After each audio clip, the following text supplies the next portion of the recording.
오늘은 성 베르나르도 아바스 학자 기념일 미사입니다. 일어나시겠습니다. 입당 성가는 205번입니다.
주님께서 여러분과 함께 또한 사제의 영과 함께 참 예수님 참 예수님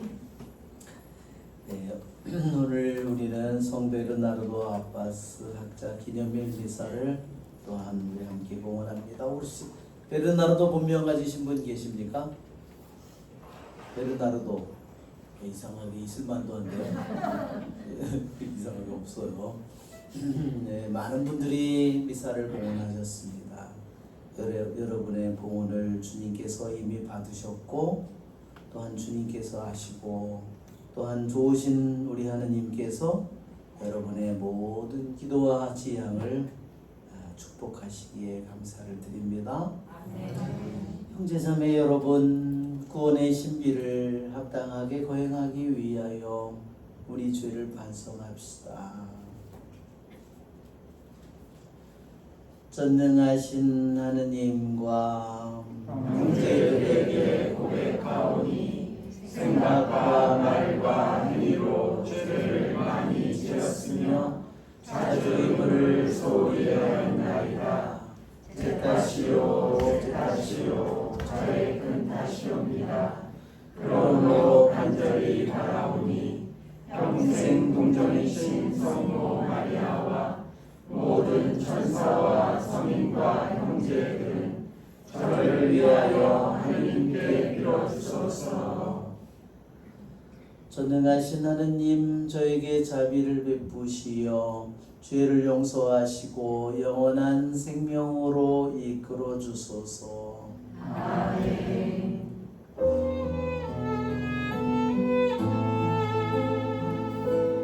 주님 자비를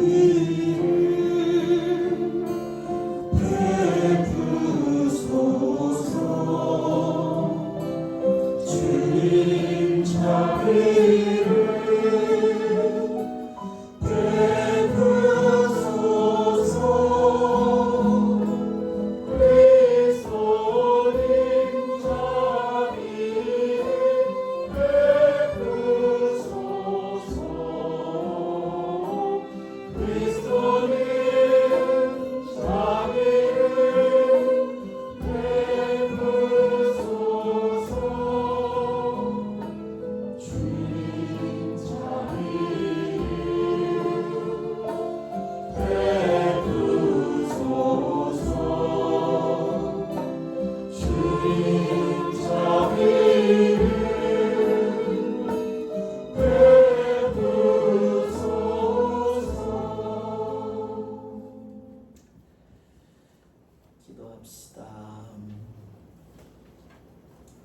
하느님, 복된 베르나르도 아빠스가 하느님 집을 향한 열정으로 타올라 교회의 빛을 비추게 하셨으니 그의 전구를 들으시고 저희도 불타는 열정으로 언제나 빛의 자녀답게 살게 하소서. 성부와 성령과 함께 천주로서 영원히 살아계시며 다스리시는 성자 우리 주 예수 그리스도를 통하여 나이다. 아멘. 오늘의 제1독서가 봉독됩니다.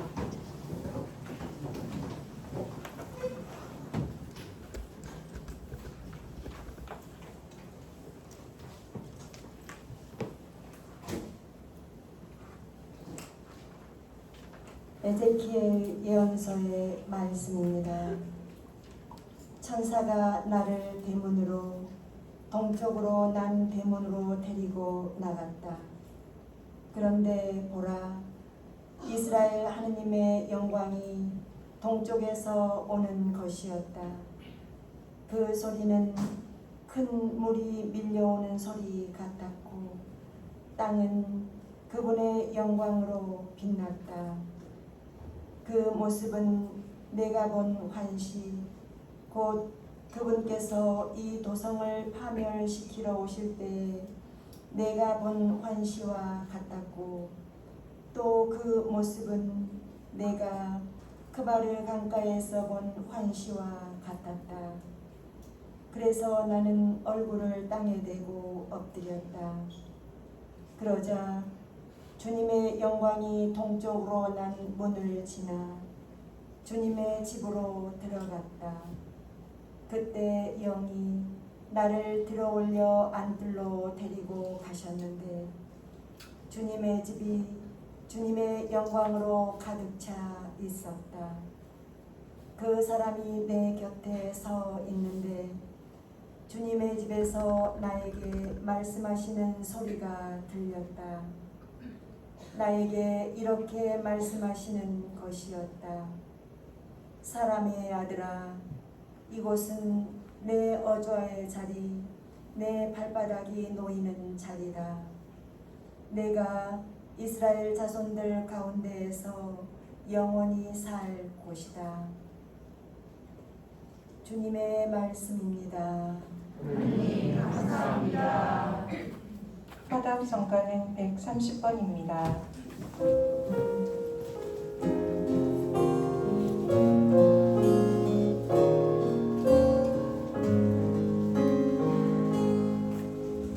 주님 그 영광 받으소서. 홀로 찬양 받으소서. 모든 이름 위에 뛰어난 그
전한 거룩한 복음입니다.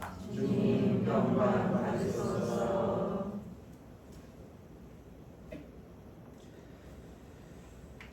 그때 예수님께서 군중과 제자들에게 말씀하셨다. 율법학자들과 바리사이들은 모세의 자리에 앉아 있다. 그러니 그들이 너희에게 말하는 것은 다 실행하고 지켜라. 그러나 그들의 행실은 따라하지 마라. 그들은 말만 하고 실행하지는 않는다. 또 그들은 무겁고 힘겨운 짐을 묻고 다른 사람들 어깨에 올려놓고 자기들은 그것을 나르는 일에 손가락 하나 까딱하려고 하지 않는다. 그들이 하는 일이란 모두 다른 사람들에게 보이기 위한 것이다. 그래서 성구값을 넓게 만들고 옷자락 수를 길게 드린다. 잔치집에서는 윗자리를, 회당에서는 높은 자리를 좋아하고 장터에서 인사받기를, 사람들에게 스승이라고 불리기를 좋아한다. 그러나 너희는 스승이라고 불리지 않도록 하여라. 너희의 스승님은 한 분뿐이시고 너희는 모두 형제다. 또 이 세상 누구도 아버지라고 부르지 마라. 너희의 아버지는 오직 한 분, 하늘에 계신 그분뿐이시다. 그리고 너희는 선생이라고 불리지 않도록 하여라. 너희의 선생님은 그리스도 한 분뿐이시다. 너희 가운데에서 가장 높은 사람은 너희를 섬기는 사람이 되어야 한다. 누구든지 자신을 높이는 이는 낮아지고 자신을 낮추는 이는 높아질 것이다.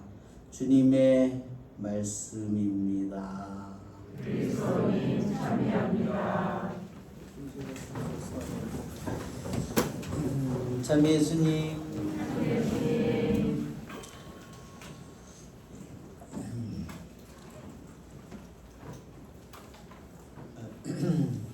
예, 우리 지난번에 우리 기도를 회장님한테 받고 가신 분이 젊은이가 음식을 먹지 못한 지 2년이 됐다고 그랬어요. 정말 긴 시간이죠. 그게 물도 먹지도 못하는. 그래서 기도를 받고 물을 마시고, 그죠? 그날 바나나도 2개인가를 먹었대요. 정말 병원에서 뒤집어질 일이죠. 의사들이 맨날 봤기 때문에 약품으로 그냥 살았는데, 지난번에 들으니까 죽도 고기죽도 먹었대요.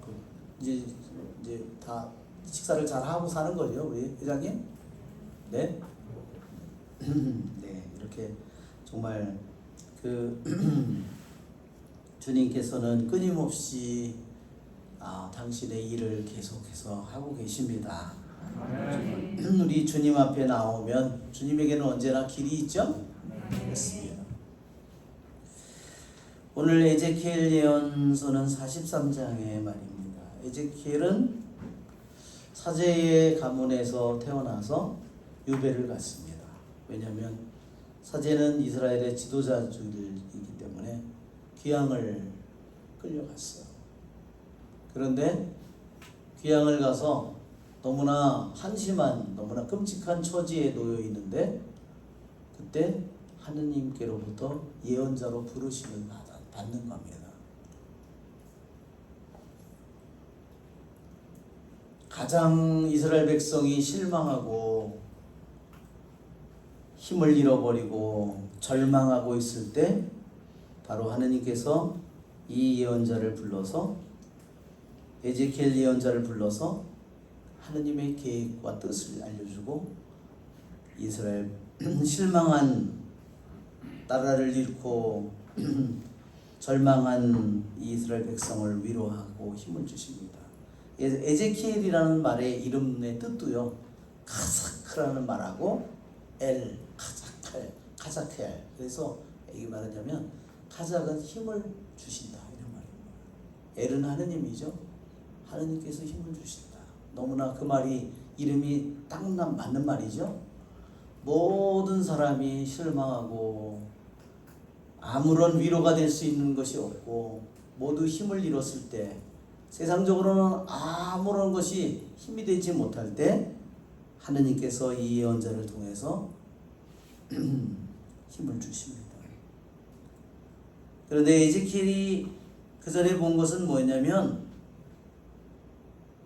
에제키엘의 앞부분에서 본 것은 예언자가 주신 하느님의 본 환신은 뭐냐면요, 하느님의 영광이 예루살렘 성전에서 떠나는 겁니다.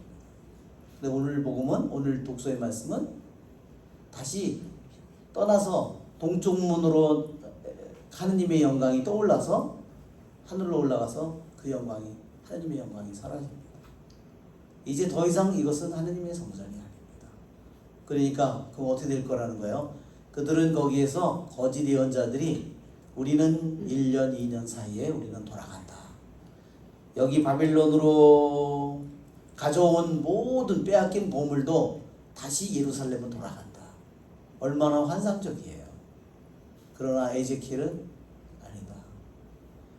하느님의 영광은 떠오를 거고 완전히 떠날 거고, 이 성전은 무너질 거고, 이 성전은 다 폐허가 될 것이다. 그것이 에제키엘이 예언한 거예요. 그게 뭐냐면 BC 597년입니다. 그러니까 앞으로 예루살렘 성전이 망할 날이요 10년 남은 거예요. 불타고 다 그때 계약의 교회가 그때 없어진 겁니다. 말하자면 제2성전을 지었을 때도요 다 완공했지만 70년 후에 성전을 지어서 세우지만 거기에 계약의 교회가 없는 겁니다.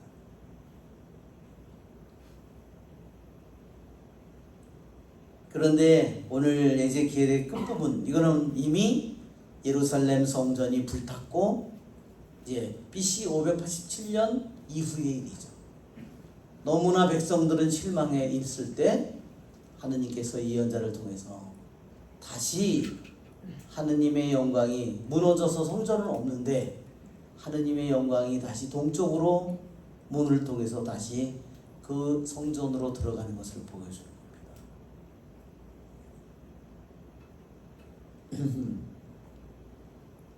그들이 모든 인간적인 모든 힘을 잃어버렸을 때 하느님께서 너희들에게 주어진 징벌의 70년의 기간이 끝나면 그 바빌론의 손에서, 페르시아의 손에서 그들을 해방시켜서 고국으로 데려가서 보낼 수 있는 그것을 미리 예언하는 거예요. 그렇죠? 누가 그런 힘을 가지고 있을까요? 에집트의 파라오로부터 이스라엘 백성을 내보내라고 10가지 재앙을 일으켜서 내보내게 하듯이, 말하자면 페르시아 임금이, 바빌론을 무너뜨린 페르시아 임금이, 고레스가 칙령을 내려서 이스라엘 백성을 돌려보냅니다. 코레스가 왜 그렇게 했을까요? 이미 코레스에 대한 예언이 이사야서에 다 나와 있거든요. 바빌론이라고 하는 성은요 무너뜨릴 수가 없어요. 너무나 말하자면 이 광 옆에다가 이 성곽을 세워서 그 성곽의 높이에 만리장성보다 더 넓은, 말하자면 그 꼭대기에 그 도로를 만들어 놨잖아요. 그러나 이사야 예언자를 통해서 하느님께서 인간의 눈으로는 난공불락인 바빌론 그 도성을 무너뜨릴 거라는 것을, 바로 고레스를 통해서 무너뜨릴 거라는 것을 이미 예언했기 때문에 코레스가 자기의 힘으로는 바빌론 제국을 꺾을 힘이 자기에게는 없어요. 자기는 바빌론 제국의 한 조그만한 지역의 책임자일 뿐이지 바빌론을 맞설 만한 힘을 가지고 있는 사람이 절대로 아니에요. 그런데 이사야 예언자를 통해서 그 예언의 말씀이 있었기 때문에 코레스는 그 모든 일들을 다 계획하고 그것을 결정하고 당신의 결정대로 그 모든 것을, 코레스를 임금으로 세우고 바빌론을 무너뜨리고, 이 모든 것이 하느님의 힘이라는 걸 알았기 때문에 그는 이스라엘 백성을 돌려보내고 그 성의 예루살렘을 성을 다시 짓고 성전을 자기 위해서 짓고 나를 위해서 기도해 달라고 그래서 그 성전을 짓는 겁니다. 여러분 오늘 우리들이 이 에제키엘 때 일어난 이 모든 일들을 보면서 우리 인생에 하느님의 영광이 나를 떠나는 날 나의 인생은 끝나는 겁니다. 그렇죠 여러분? 언제 하느님의 영광이 떠납니까? 내가 하느님을 짓밟을 때, 내가 대죄를 지을 때 하느님의 영광이 떠나죠. 하느님의 영광이 떠난다는 말은 다른 말로 하느님의 현존이 떠나는 겁니다. 언제 하느님의 영광이 하느님의 현존이 우리에게 다시 예루살렘으로 성전으로 다시 들어오는 것처럼 그보다 더 기쁜 일이 어디 있겠습니까? 그래서 지금으로부터 2600년 전에 2500년 전에 일어난 이 모든 일들은 바로 나라고 하는 예루살렘의 성에서 내가 그분의 영광을 쫓아낼 수도 있고 내가 그분의 영광을 내가 통일을 뉘우침을 통해서 그분을 내가 모실 수도 있다는 겁니다. 그것이 바로 우리 인생에 주어진 이 어마어마한 우리에게 주어진 가능성입니다. 주님께서는 그래서 우리들의 마음속에 당신 어좌의 자리를 마련하고 싶어 하십니다. 내 영혼 속에 당신의 발바닥에 자리를 놓고 싶어 하십니다. 내 영혼 속에 당신의 이름을 영원히 두기를 원하십니다. 그런데 내 이름을 높이겠다고, 그렇죠? 내 뜻을 높이겠다고 하느님의 이름을 지우고 내 뜻을 높이겠다고 하느님의 뜻을 지우면 우리에게는 길이 없어지는 겁니다. 그렇죠 여러분? 예, 여러분 그래서 주님께서 오늘 이 에제키엘 예언자를 통해서 하는 말씀처럼 사람의 아들아 이곳은 내 어좌의 자리다. 예, 사람의 아들아 이곳은 내 어좌의 자리. 여러분은 내 옥좌의 자리라는 겁니다. 아멘? 아멘. 여러분은 내 발바닥이 놓이는 자리다. 그렇죠? 내가 이스라엘 자손들 가운데 영원히 살 곳은 바로 우리들 한 사람 한 사람입니다.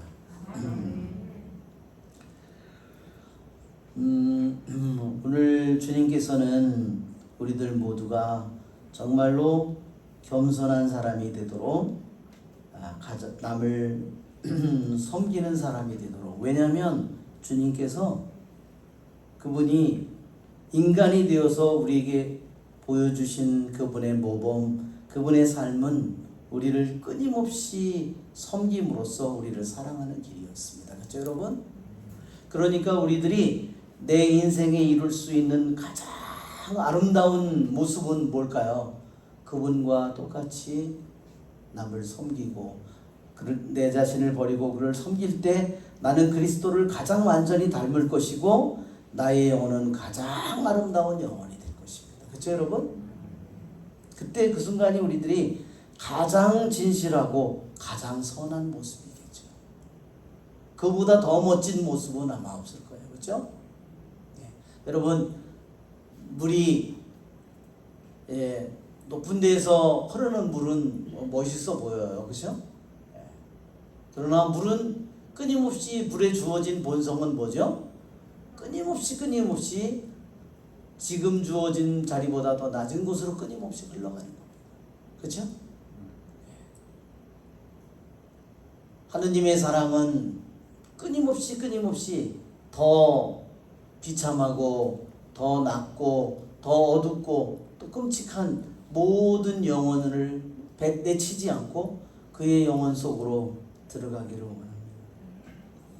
바로 그 은총의 물이 가장 많이 있는 것이 산꼭대기가 아니라 바로 가장 낮은 지역이라는 것을 우리 생각해 볼 때 바로 그분이 왜 우리를 섬기는 사람이 되도록 우리를 초대하는지 우리는 이해할 수 있습니다. 오늘 성 베르나르도의 한번 그림을 볼까요? 한번 우리 베르나르도는 1090년에 태어난 사람입니다. 그리고 한 1152년인가 53년인가 했던 그때 돌아가셨습니다. 우리 교회에서 정말로 사랑받는 성인입니다. 우리가 성모님께 드리는 기도문 있잖아요. 그 거의 대부분이 누가 썼냐면 이 성 베르나르도가 썼습니다.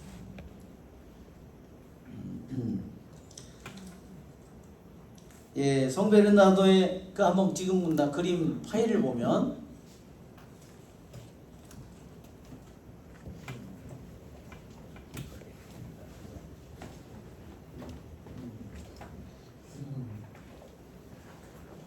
예, 우리 그림을 성 베르나르도의 한번 모습을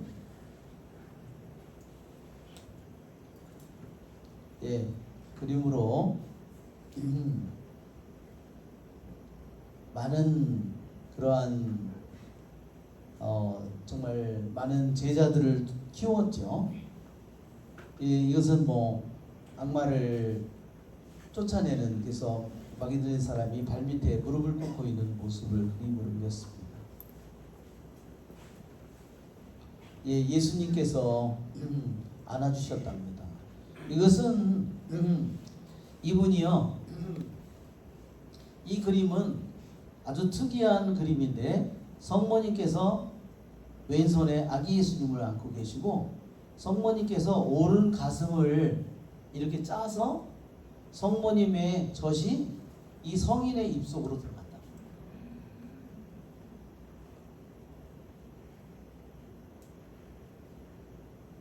여기도 이 그림도 같은 그림을 그린 거예요. 이것이 어느 날 이 성인이 그 1146년인가 어느 날 성모상 앞에서 기도를 드리고 있었는데 갑자기 그 성모님이 살아나셔서 살아있는 모습으로 오셔서 저렇게 하셨답니다. 이분 이 베르나르도가요. 이게 시토의 수도원입니다. 이분이 돌아가셨을 때요. 유럽 전 지역에 이분을 따르는 수도원이 몇 개가 생겼냐면 300개가 생겼어요. 300개가 생겼으면 아마 수도원에 한 100명씩만 적어도 있다고 하더라도 몇 명이 있었겠어요. 300, 3천, 3만 명의 저기가 생긴 거예요. 이게 그 당시에는 클루니 수도원이 제일 유명했습니다.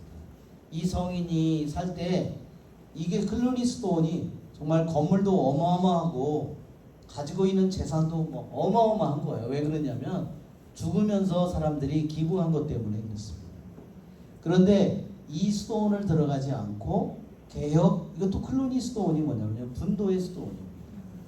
그런데 이분이 더 베네딕토 성인의 원래 규칙대로 사는 아주 가난한 개혁 분도회에 거기에 수도원에 들어갔어요.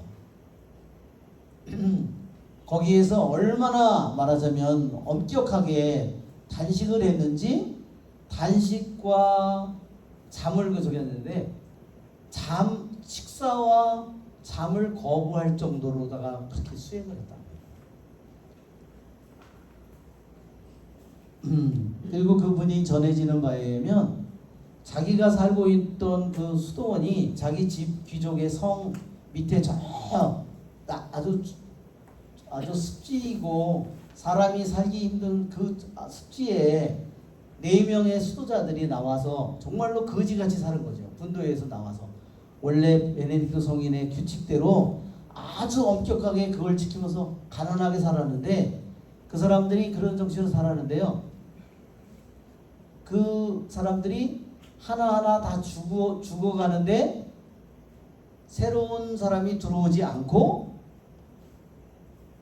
말하자면 그 하딩이라는 그 사람이 첫 번째 4명 공동체의 원장이었는데 자기가 후계자가 될 사람을 뽑아놨는데요. 그 사람이 먼저 죽어요.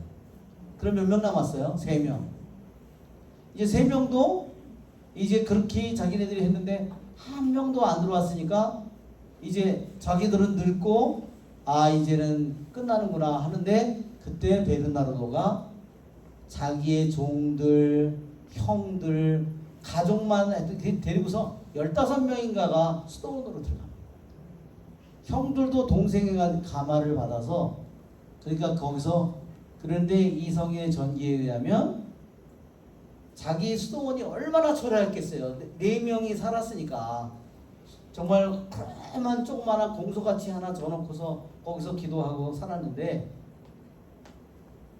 몇 년이 지나더라도 천정이 어떻게 생겼는지를 몰랐대요. 그렇게 이분이 기도에 몰두한 그런 분이었습니다. 이제 우리 한번 이분이 써놓은 유명한 글들 중에, 그래서 이분의 별명이 뭐냐면 꿀박사. 말을 하면 마치도 꿀이 흘러나오는 것 같았대요. 그 사람이 그걸 들으면 어떻게 되냐면, 들은 순간에 그냥 젊은이들이 다 수도원으로 들어가 버리고, 그래서 저 성인이 나타나면 엄마들이 아들들을 귀를 막고 저기를 보지 못하게 집 안으로 감추고 이런 일을 했다는 겁니다. 이분이 꿀박사. 그 꿀이 어디서 흘러나왔느냐?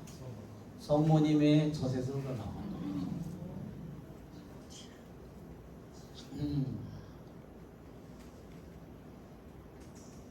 자, 여기 보면 이렇습니다.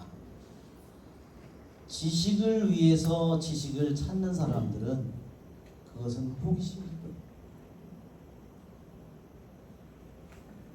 그리고 다른 사람들에게 알려지려는 목적으로 알려지기 위해서 지식을 찾는 사람은 헛된 거를 찾는 겁니다. 헛된 영광을 찾는 것이다. 그러나 남에게 봉사하기 위해서 지식을 추구하는 사람은 그것은 진정으로 사랑입니다. 그러니까 우리들이 오늘날 많은 공부를 하잖아요. 아이들이 뭐 영어, 수학, 뭐 수많은 공부를 하는데 그것이 다 뭔가 공부가 어떤 것은 호기심일 뿐이고 어떤 것은 헛된 영광을 찾는 것뿐이고, 그렇죠? 그래서 여기는 그렇게 저기지만 여기는 뭐라 그러냐면 원래 말에는요 수치스러운 호기심입니다. 수치스럽다는 것은 죄라는 것뿐이에요. 수치스러운 헛된 영광일 뿐이다. 자, 우리 성인이 또한 저기 한글 파일에 있을 것 같아요. 한글 파일을 한번 열어줘 보세요. 기도문을 보면 이 성인이 기도문을 뭐 써놓은 게 너무나 많은데 그 중에 한 개만 소개를 하면 이렇습니다. 불화살이 이런 거 있죠? 불화살이 저 위에 두 번째 거 위에 이건 네 번째 거고 두 번째 거. 예. 자, 이분이 써놓은 그 기도문이에요. 자, 오 주님, 우리의 하느님, 우리를 도와주십시오. 우리는 육신으로부터 도망칠 수가 없습니다. 그렇죠? 우리는 살아있는 동안에 육신으로부터 도망칠 수가 없죠. 그리고 우리의 몸도 우리로부터 도망치지 못합니다. 그러니 우리를 도와주십시오. 그렇게 기도하는 거예요. 우리는 살아있는 동안에는 이 몸을 데리고 다녀야 됩니다. 어디서나 데리고 다녀야 됩니다. 왜냐하면 그것은 우리와 묶여 있다는 거예요. 우리 몸이 나와. 뭐 묶여 있죠? 영과 혼과 함께 묶여 있죠. 우리는 그것을 파괴할 수 없습니다. 우리는 그것을 보존할 수밖에 없습니다. 그렇지만 그것은 우리의 현실이라면, 그러나 세상은 우리를 둘러싸고 우리를 공격합니다. 뭘로? 육신 오간의 5가지의 문으로 우리를 공격합니다. 예, 무슨 문으로 공격하는지 아시겠죠? 육신 오간의 5가지의 문으로 우리를 공격합니다. 우리는 육신에게서 도망갈 수가 없고 어디에서나 우리 육신을 지녀야 되고, 우리는 육신에 살아있는 동안에 묶여 있는데 세상은 우리를 둘러싸고 있고 악마는 우리를 둘러싸고 우리를 공격하고 있고 뭘로? 육신, 오간의 5가지의 문으로 우리를 공격합니다. 슬프다. 어디에나 우리는 그래서 갈등이, 우리는 싸움이 있다는 거예요. 우리 영혼에. 그래서 모든 곳에서 불화살이 우리를 향해서 날아오고 모든 곳에 유혹이 있습니다. 그것이 바로 거기에 셰어는 뭔지 모르겠어요. 아마 이게 셰어는 몫인데 딜리버 우리가 당신께 간구하오니 우리의 적에서 우리를 구해 주십시오. 모든 위험에서 우리 영혼을 지켜 주십시오. 주님, 우리의 몸을 지켜 주십시오. 그래서 마침내 우리가 당신의 영원한 안식에 들어가게 해 주십시오. 그리스도를 통하여, 우리 주 그리스도를 통하여 말하자면 해 주십시오. 아멘. 정말 이 기도문을 보면 이 성인이 정말 얼마나 우리들이 가진 육신의 현실, 세상의 현실, 우리들이 겪어야 되는 수많은 악마의 공격의 이 현실, 이 모든 것을 얼마나 그러니까 우리들의 힘만으로는 이것을 절대로 막아낼 수 없어요. 그렇죠? 우리는 그래서 이 성인이 이 기도문을 써준 내용을 보면 왜 우리들이 눈물의 골짜기에서 울며 탄식하며 우리가 어머니를 불러야 하는지 우리에게 알려주는 겁니다. 자,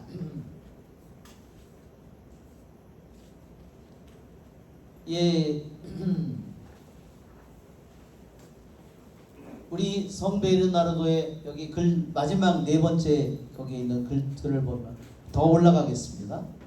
올라가면 맨 마지막에 글이 나오는데 미스틱 펜이라는 거 위에 있어요. 미스틱 펜 위에 거기에 있는 글입니다. 그 위에 지금 이거예요.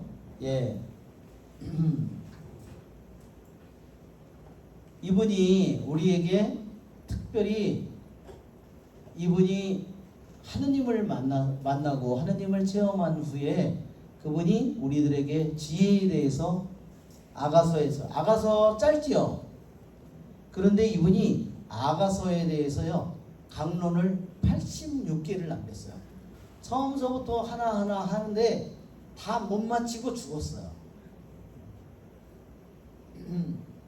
그런데 맨 처음에 지혜로부터 시작합니다. 자, 지혜는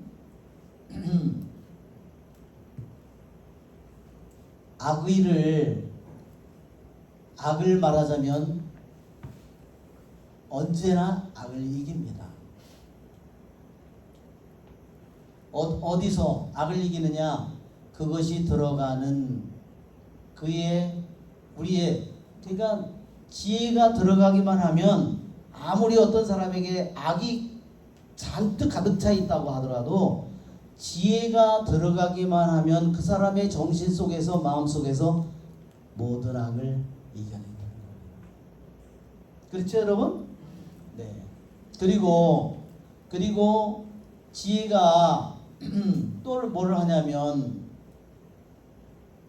그것이 들어간 모든 악에 대한 맛을 쫓아냅니다. 그러니까 악이 들어가서 만들어낸 맛, 악에 대한 맛이 있잖아요. 죄인이 말하자면 음란이라든지 돈이라든지 이런 것에 대한 맛이 있잖아요. 세상의 즐거움에 쾌락에 대한 맛이 있잖아요. 그러나 지혜가 일단 그 정신 속으로 들어가 버리면 악에 대한 맛을 쫓아내버립니다. 그리고 그 맛을 뭘로 바꿔버려요? 덕에 대한 맛으로 바꿔버립니다. 맛 자체를 아예 바꿔버립니다. 말하자면 음란을 좋아하던 사람이 음란이 아니라 깨끗함을, 정결함을 더 좋아하게 된다는 거죠. 맛이 완전히 달라졌다는 거죠. 돈을 많이 벌기를 원하는 사람이 이제는 가난한 맛을 오히려 원한다는 거예요. 이렇게 일단 지혜는 영혼 안에 들어가는 허가를 얻을 때 그랬어요. 그러니까 우리가 뭐를 줘야 돼요? 지혜는 우리 안에 들어올 수도 있고 안 들어올 수도 있는데 우리가 들어오도록 허락을 해줘야 된다는 거죠. 내 자유로운 의지로. 그것을 내가 어디에다 주는가는 나의 뜻이에요. 여러분이 하느님이 얼마나 놀라운가 보세요. 지혜가 우리들 안으로 세상적인 지혜가 아니라 하느님의 지혜가 내 안에 영원한 지혜가 내 영혼 속으로 들어오도록 허락을 줄 때, 허락을 얻을 때 그 지혜는 그녀에게 육신의 감각, 오감 감각을 따르는 것이 얼마나 어리석은가를 드러내 보여줍니다.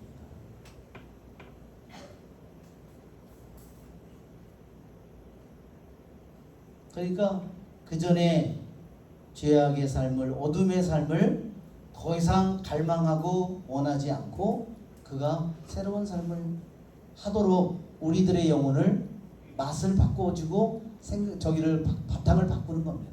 그 다음에 볼까요?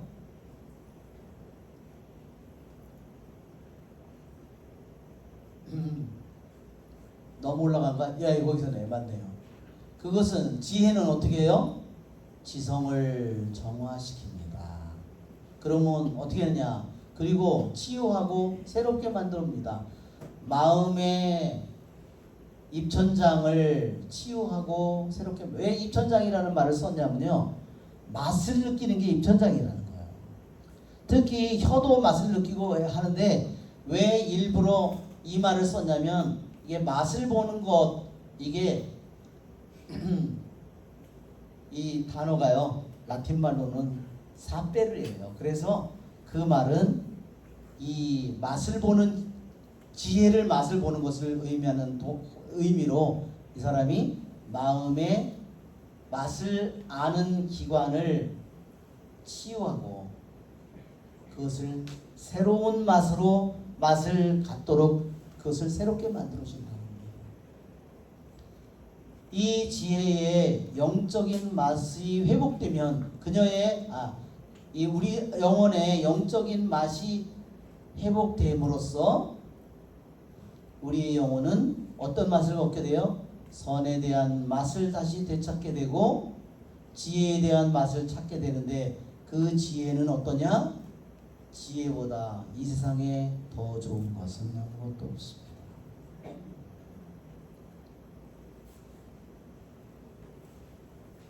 그러니까 우리는 여러분 뭐를 해야 될까요? 지혜가 들어가기만 하면 안에 들어와서 모든 것을 치유하고 새롭게 하고 맛을 바꿔버리고 다 하죠? 근데 지혜가 제일 중요한 것은 뭐냐면 육신의 감각을 따르는 것이 어리석다는 것을 다 드러내주고 모든 걸 드러내주는데 아까도 얘기한 것처럼 지혜가 우리 영혼에 들어오도록 허가를 내주는 것은 우리라. 그거를 우리가 그분에게 드려요. 그것이 뭐죠? 우리가 그분에게 우리의 뜻과 우리의 시간과 우리의 마음과 정성과 그것을 봉헌하는, 그것이 바로 지혜에게 그러한 허락을 드립니다. 그렇죠 여러분? 그것이 너무너무나 중요하다는 겁니다.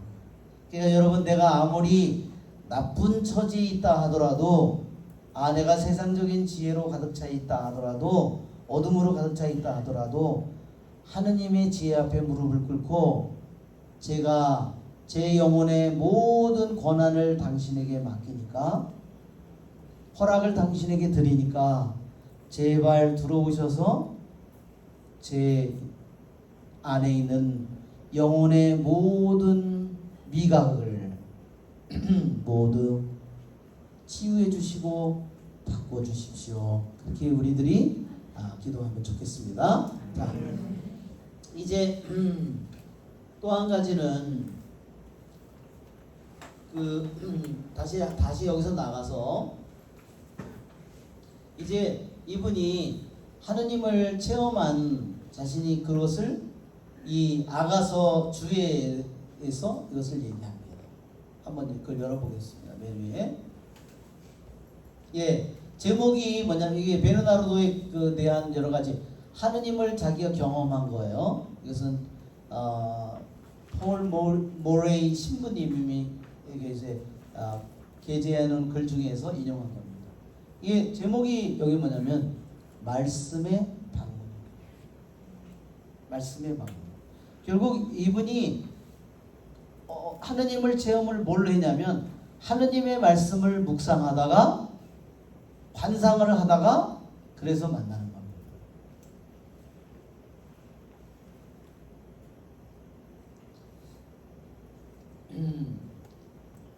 자, 우리 한번 더 위로 올라가 볼까요?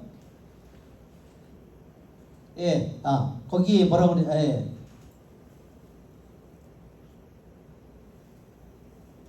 그분이 나에게 오셨을지라도 나는 그분이 오신 순간을 결코 알지 못했습니다.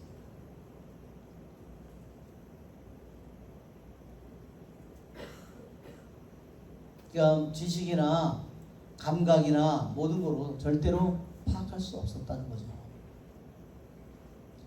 나는 그분의 현존을 나는 알아차렸습니다.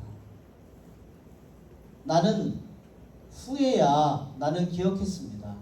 그분이 나와 함께 했음을 나중에 알았다, 기억했다. 그것을 그분이 나에게 온 그 순간에는 자신이 전혀 몰랐다는 겁니다. 어느 때 나는 이런 단어는 아마 만든 단어 같아요. 그분이 올 거라는 때때로 그분이 나는 지금 그분이 올 거라는 그런 현재성을 나는 가지고 있다는 거예요. 그러니까 한 번 그분이 왔잖아요.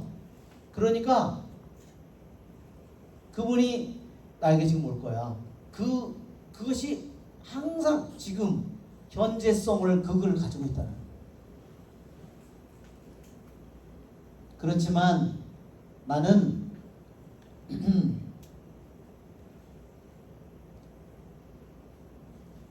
때때로 자기는 그분이 올 거라는 지금 올 거라는 그런 것을 생각을 갖기는 했지만 나는 그분이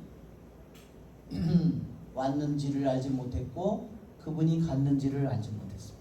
언제 그분이 자기에게 왔다가 언제 갔는지 전혀 몰랐다. 그리고 그분이 어디서 왔는지, 그리고 언제 그분이 내 영혼을 방문했는지, 그분이 어디로 갔는지, 그리고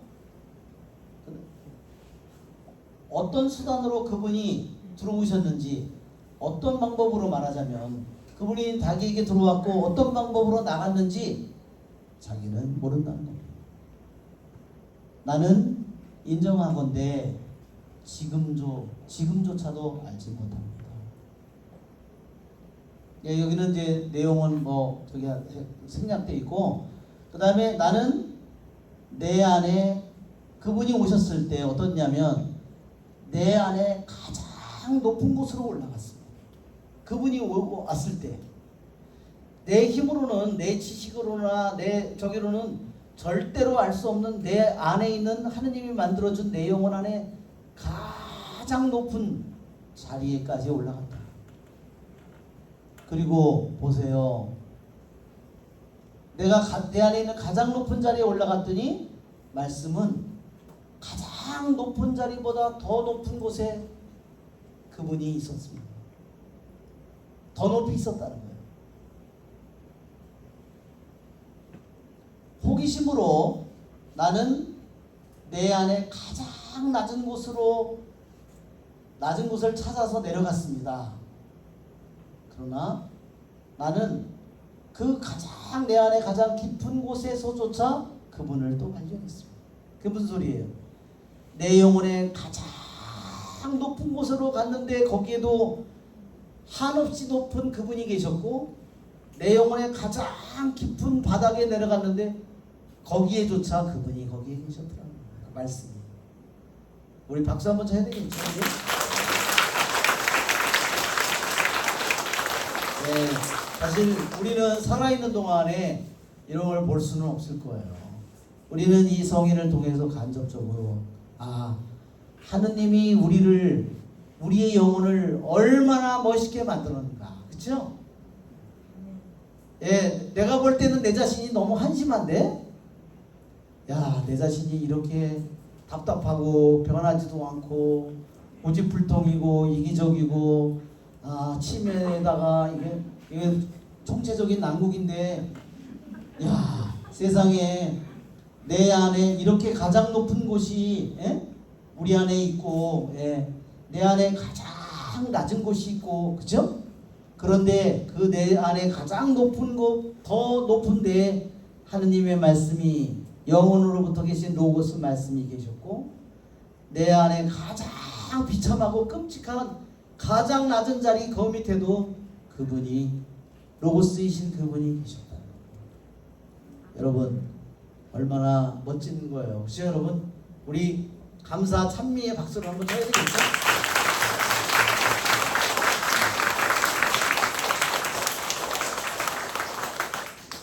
예, 그 다음에 다시 올라가 보겠습니다.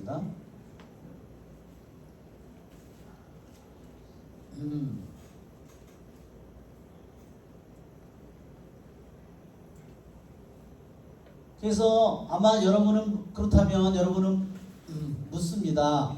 어떻게 내가 알았을까? 그분이 현존한다는 것을 어떻게 알았을까? 여러분은 묻습니다. 그의 길은 결코 우리들이 더듬어 찾을 수 없는데, 추적할 수 없는데 어떻게 그분이 현존하는 것을 알았을까? 성 베르나르도는 대답했습니다. 하느님을 직접적으로 경험하지 않는 것은, 하느님을 직접적으로 경험하는 것이 아니에요. 오히려 어떠냐면 전혀 다른 차원에서 경험을 하는 겁니다. 그는 우리와 나누었는데 뭐를? 하느님께서 그의 자신의 내적인 생명에 하느님이 미치는 효과, 그것을 통해서 알았다는 거예요. 하느님이 현존하는 것을 직접 자기 눈으로 보거나 모르고 그걸로는 절대로 식별할 수가 없는데, 하느님의 현존이 자기 안에 내적인 자신의 생명 안에 일으켜놓은 효과 때문에 나중에 알아차린 거예요. 하느님이 나한테 왔다 가셨구나.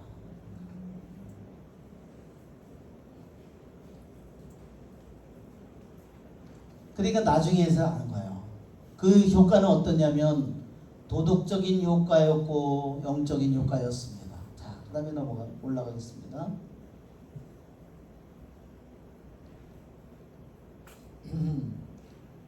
우리가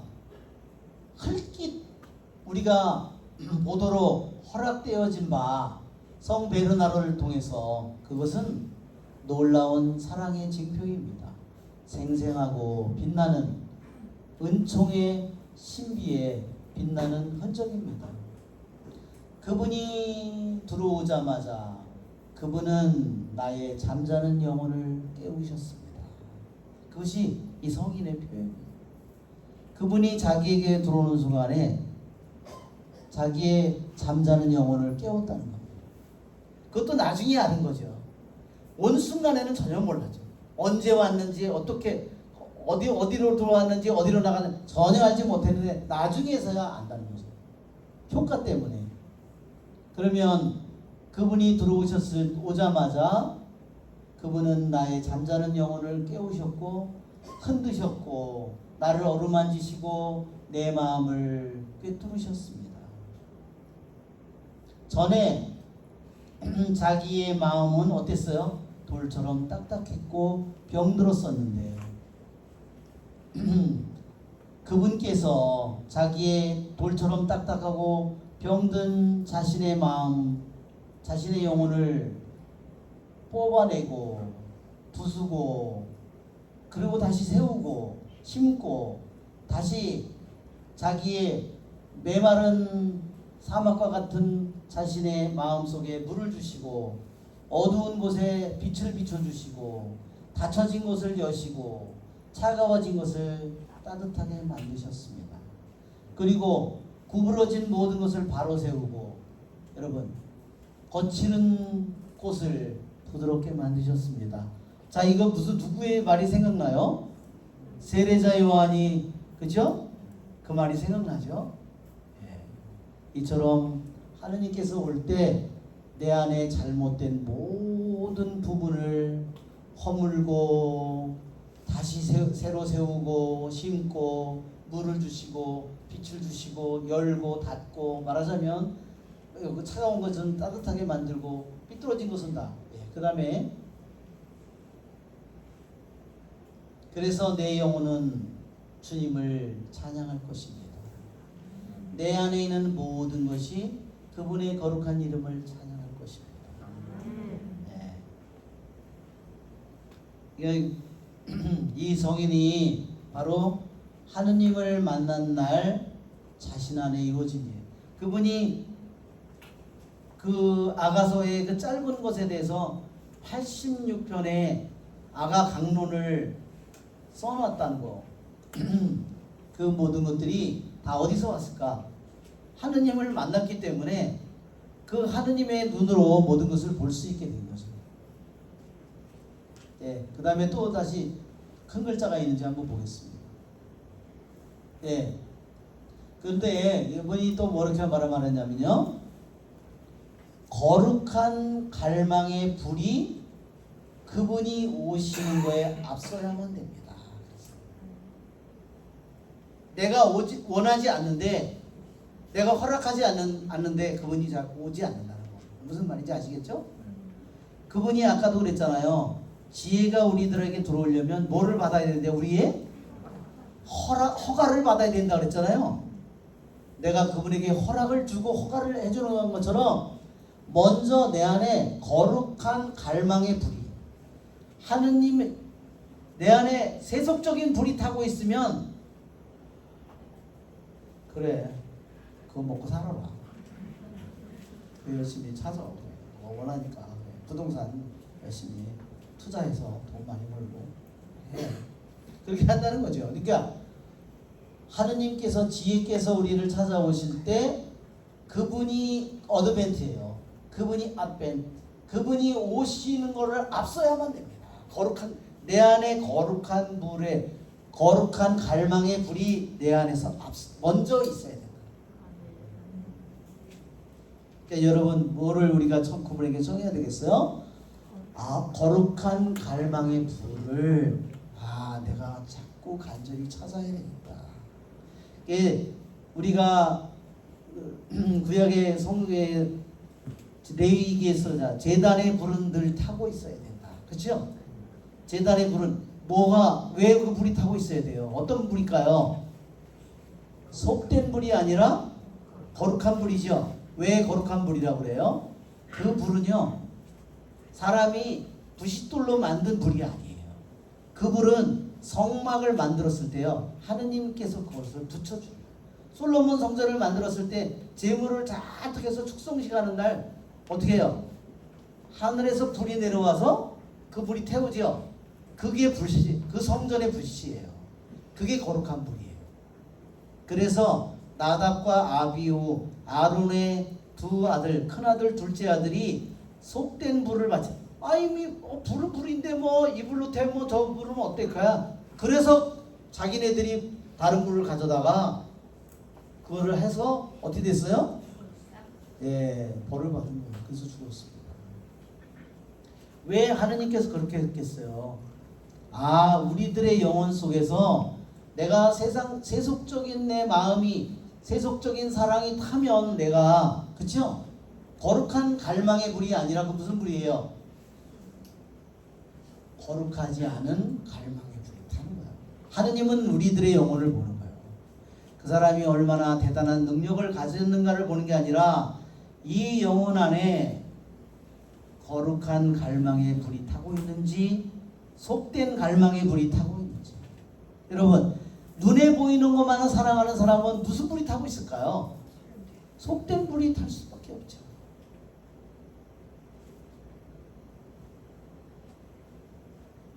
뭐 이성이라든지 돈이라든지 땅이라든지 재산이라든지 명품이라든지 이런 것만 보면 그게 불이 타겠죠. 우리는 거룩한 갈망의 불이 그분의 오심을 앞서야만 한다는 거. 그분이 방문하려고 찾아가려고 하는 모든 영혼에게 그분의 오심을 앞서야 된다는 겁니다. 그래서 어떻게 되죠? 그래서 악한 습관의 녹슬 태워서 어떻게 해요? 주님의 자리를 마련하는 겁니다. 이것도 세례자 요한이 생각나죠? 네. 그러면 그 영혼은 이렇게 거룩한 갈망의 불이 타오르는 사람은 주님께서 가까이 계시다는 것을 알게 될 것입니다. 그러면서 어떻게 하죠? 그것은 그 거룩한 불로 이제 자신이 타오르는 것을 알게 됩니다. 근데 이제 아마 그 다음에는 없는 것 같아요. 예, 교분이 그 밑에 있는 내용을 보면은요. 그래서 이분이 뭐를 강조했냐면 어떤 객관적인 지식, 객관적인 가르침만으로는 안 된다는 거예요. 영적인 생활에서. 그래서 어떻게 했냐면 주님이 하신 말씀을 계명이든 주님이 하신 말씀이든 법이든 그것이 우리에게 주어졌는데 그것을 내가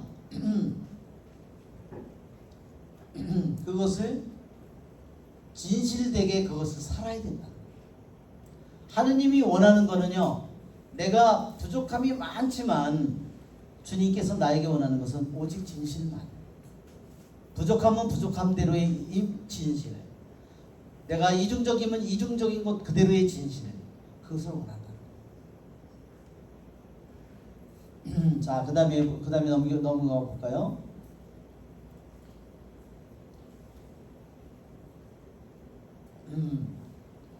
네, 여기까지만 해도 되겠습니다. 네, 그래서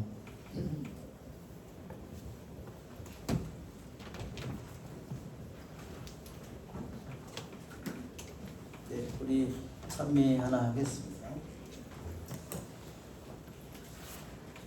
네, 371번입니다.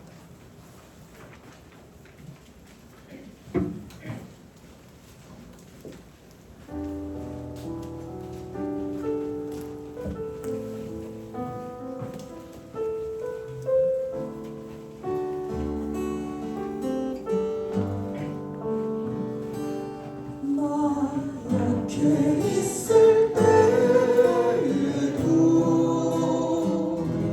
주님은 나와 함께고 나 소망 잃을 때에도 주님은 내게 오시네. 시험 당할 때에도 주님이 지켜주시고 나 실망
실망